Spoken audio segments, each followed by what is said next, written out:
ဒီနေ့မှာတော့ကမ္ဘာသတင်းစာမျက်နှာတွေထက်မှာရေပန်းအစားဆုံးဖြစ်နေတဲ့အရန်ရှိရပြီးထူးဆန်းတဲ့သတင်းအမှန်တစ်ခုကိုရွေးချယ်တင်ဆက်ပေးလိုက်ပါတယ်။ဒါကတော့အင်တာနက်ပေါ်မှာ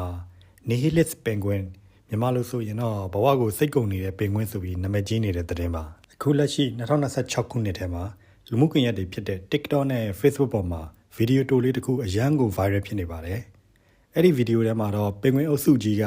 ပင်လယ်ဘက်ကိုသွားနေကြပေမဲ့ပင်ဂွင်းတစ်ကောင်ကတော့အုပ်စုနဲ့ဝေးရာကိုခွဲထပ်ပြီးအန်တာတိကတိုက်ရဲ့ကုန်းတွင်းပိုင်းတောင်တန်းကြီးတွေစီကိုတကူတည်းရှောက်သွားနေတာပါ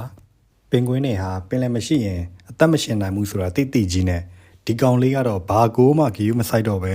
ငါတော့ဒီဘဝကိုစိတ်ကုန်ပြီဆိုတဲ့ပုံစံမျိုးနဲ့တောင်ပေါ်ကိုဇွတ်တက်သွားတာပါအင်တာနက်အသုံးပြုသူတွေကဒီပင်ဂွင်းလေးကိုကြည့်ပြီးတော့ဒါကတော့ရုံးပရက်မရှိအလုံးလုံးရလို့စိတ်ကုန်နေတဲ့ငါပုံစံပဲဒါမှမဟုတ်ဘဝရဲ့အဓိပ္ပာယ်ကိုရှာဖွေဖို့အုပ်စုတွေကခွဲထွက်သွားတဲ့ပင်ဂွင်းတွေးခေါ်ပညာရှင်ဆိုပြီးတော့ဟာသားလုပ်ပြီးမိမိတွေဖန်တီးနေကြပါတယ်တကယ်တမ်းတော့ဒါဟာ2009ခုနှစ်ကရိုက်ကူးခဲ့တဲ့ documentary တွေကဖြစ်ရမှန်တစ်ခုဖြစ်ပြီးအခု2026ခုနှစ်မှာပြန်လည်ပြီးတော့နာမည်ကြီးလာတာပါ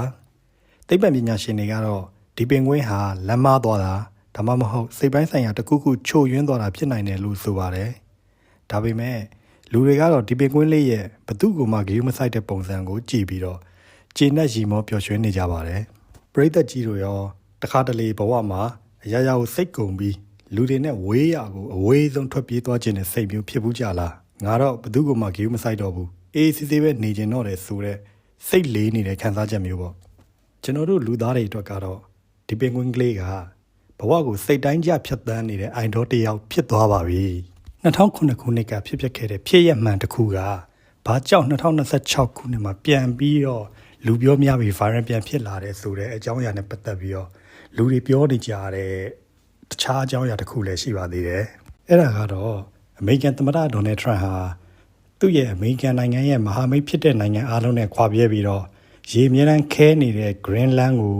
ပိုင်ဆိုင်ရယူဖို့ကြိုးစားနေတာကိုဖော်ပြတဲ့မိမိတွေလို့လည်းတချို့ကဆိုကြပါတယ်။ကဲပရိသတ်ကြီးတို့ရောဒီပင်ကွင်းလေးကိုကြည့်ပြီးဘယ်လိုခံစားရလဲ။ကိုယ်တိုင်လည်းအခုလိုမျိုးအရာရာကိုပြစ်ထားပြီးအဝေးဆုံးကိုထွက်ပြေးသွားခြင်းနဲ့စိတ်မျိုးဖြစ်ဘူးလားဆိုတာကွန်မန့်မှာပြောတော့ပေးကြပါဦးနောက်ဗီဒီယိုလေးဒီမှာပြန်လည်ဆုံတွေ့ကြပါအောင်စို့